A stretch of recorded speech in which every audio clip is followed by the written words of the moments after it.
Hello मेरे प्यारे दोस्त, सोनी मैथमेटिक्स का स्वागत है आपका। अभी जो है ना लेसन जो चल रहा है, इसके पहले जो लेसन है डिवाइजर खत्म हुआ, भाजक। अभी जो है नंबर सिस्टम पर हम लोग वर्ग और घनमूल देख रहे हैं।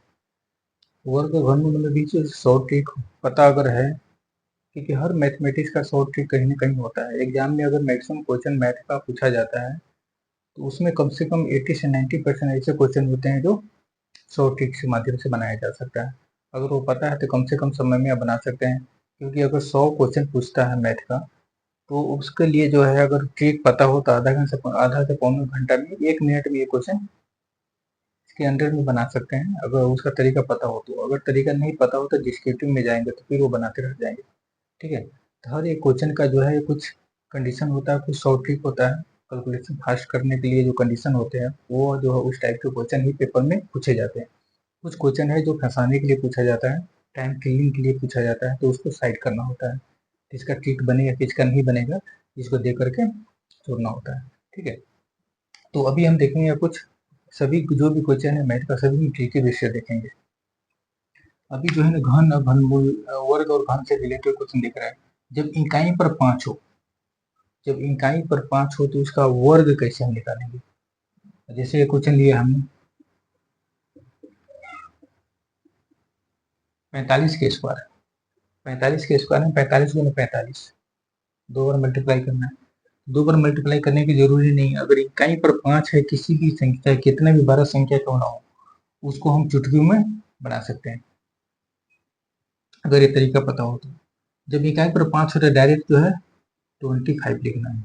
जब इकाई पर 5 हो तो डायरेक्ट जो है स्क्वायर लिखना, वर्ग निकालना हो तो डायरेक्ट हम क्या लिखेंगे 25 लास्ट में होगा।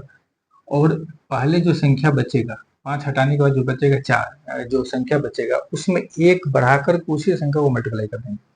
4 है तो 4 में हम एक जोड़ेंगे, क्या होगा 5, 5 को 4 से ही मल्टीप्लाई करेंगे, 5 का 20 हो गया आंसर। कितना आसान है, ठीक है, इजी है। इसको आप प्रैक्टिस करेंगे तो समझ में ज़्यादा आएगा। कहने का मतलब है लास्ट में अगर 5 हो और उसका वर्ग निकालना हो, स्क्वायर निकालना हो तो डायरेक्ट 25 तो लिखना है सब में। अब लास्ट वाला जो संख्या होगा वो जो संख्या जो बचेगा उसमें एक बढ़ा करके उसी संख्या को उसी संख्या से मल्टीप्लाई कर देंगे। एक बढ़ाएंगे तो 4 1 5 होगा, 5 को हम 4 से ही मल्टीप्लाई करेंगे। ठीक है, 5 का 20।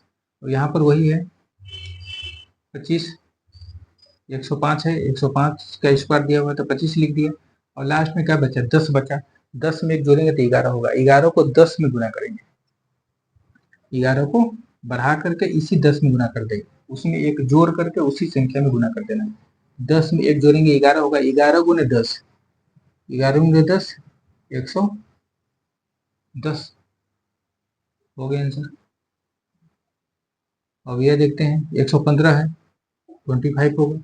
लास्ट में क्या बचा 11, 11 में एक जोड़ेंगे 12, 12 गुने 11 करेंगे, 12 गुने 11 करेंगे, 12 गुने एकम 12, हाथ में 11 हो गया, एक 12 1 13 हो गया आंसर।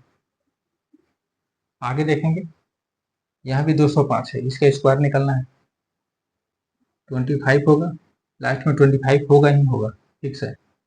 और ये 20 है, 20 में एक जोड़ेंगे 21, 21 को हम 20 में गुना करेंगे, तो 21 को 20 में गुना करना है, 0 लिख देंगे और 2 2 दूना 4, यह हो गया, ये आंसर हो गया। इजी में बन गया, कहीं ज़्यादा कोई कैलकुलेशन की जरूरत नहीं है, ये सब तरीका याद रखना पड़ेगा, इसी से रिलेटेड एग्जाम में भी पूछे जाते हैं। ये सारा चीज़ पर हम प्रैक्टिस करेंगे तो याद रहेगा, अदरवाइज वो माइंड से हट जाएगा। ठीक है, तो आप इसको प्रैक्टिस करके इसको समझ सकते हैं। ठीक है, कितना भी बड़ा क्वेश्चन हो, इकाई पर 5 हो तो आप इस मेथड से बना सकते हैं। ठीक है, थैंक्स।